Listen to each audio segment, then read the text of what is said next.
bonjour. Bonjour.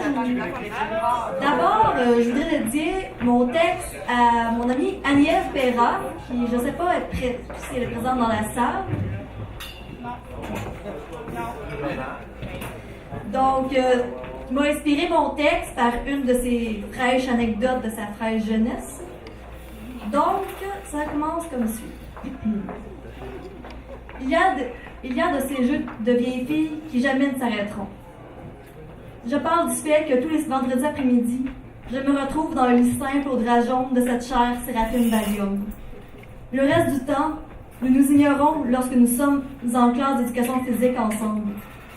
Je fais même l'indifférence quand elle me demande une cigarette et qu'ensuite je la lui allume avec mon propre mégot. Mais le vendredi après-midi, toujours depuis 2 ans, nous foxons les cours pour s'enfermer dans son sol qui sent bon la terre noire humide. Ses cheveux sentent bon la terre noire humide aussi. Et là, nous jouons au jeu, à notre jeu, à nous toutes seules. Le jeu, l'une de nous joue à faire comme si elle serait une pute. Une vieille pute à la mode de chez nous. 37 ans, coquée et déchue. L'autre joue la cliente. Parce que, tu sais, c'est une Gwen, la pute, elle vient de Jonquière. La plupart du temps, Séraphine Valium la joue. Parce qu'elle n'a pas se forcer à avoir l'air pété avec ses gros yeux de vache noire et son corps maladroit trop grand. Puis moi, je fais la cliente, évidemment. Le jeu commence quand nous passons le seuil du bungalow. Nous le passons à peine que nous sommes déjà excités comme des flounes qui vont griller des cigarettes volées derrière un tracteur John Deere. Le tracteur vert. Séraphine Valium se met à marcher comme si elle serait déjà saoule et me sort des répliques apprises de Full Metal Jacket de Stanley Kubrick. Moi, avoir beaucoup d'amour à donner à toi et des only $5, crise de folle. Puis là, je me dirige vers le garde-manger parce que je commence à être habituée. Je monte sur une caisse de Coke Diet et je sors une bouteille de tequila, du vin cheap de dépanneur puis quelques bières de Pabst Blue Ribbon. Mélange tout ça dans un saladier, rajoute du sucre pour que ça goûte moins méchant, puis remplit une flûte de champagne avec ce foutre d'alcoolique. Je la lui tends, lui dis « Ça va te remonter, bébé. » Elle refuse poliment, en disant qu'elle a déjà assez bu comme ça. Elle aime bien ça, jouer la gasse, pour que je la force un peu.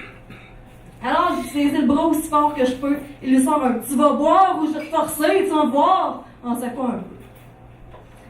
Elle résiste, alors poum, je lui allonge une avoine. Elle résiste un peu, moi. Qu'est-ce qu'on s'amuse?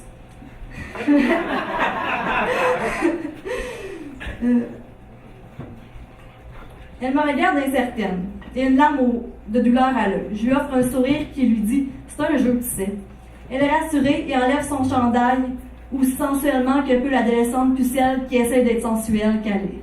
Elle attend. Elle veut que je lui enlève son vieux baby doll rose translucide qu'elle porte sans soutif pour me montrer qu'elle est ce genre de fille. Pas tout de suite. Je m'assieds sur le sofa en cuir et retire mes leggings à rayures, puis mon string en dentelle que je porte seulement pour qu'elle voie que je suis ce genre de fille qui porte des dessous en dentelle. Ellipse. La langue sucrée, nous descendons à la salle de bain, attenant à sa chambre, dans le sous-sol qui sent bon la terre noire humide. Telles les fillettes que nous sommes, nous essayons de nous tatouer artisanalement avec nos lames et de langue de chien.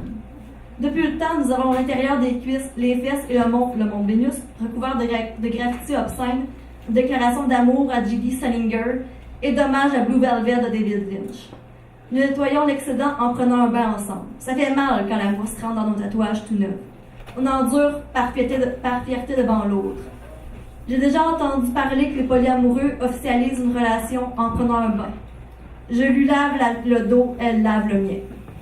On finit la soirée en regardant des vidéos de Sasha Grey séchant nue sur son lit et en se touchant la ploune chacun de notre côté.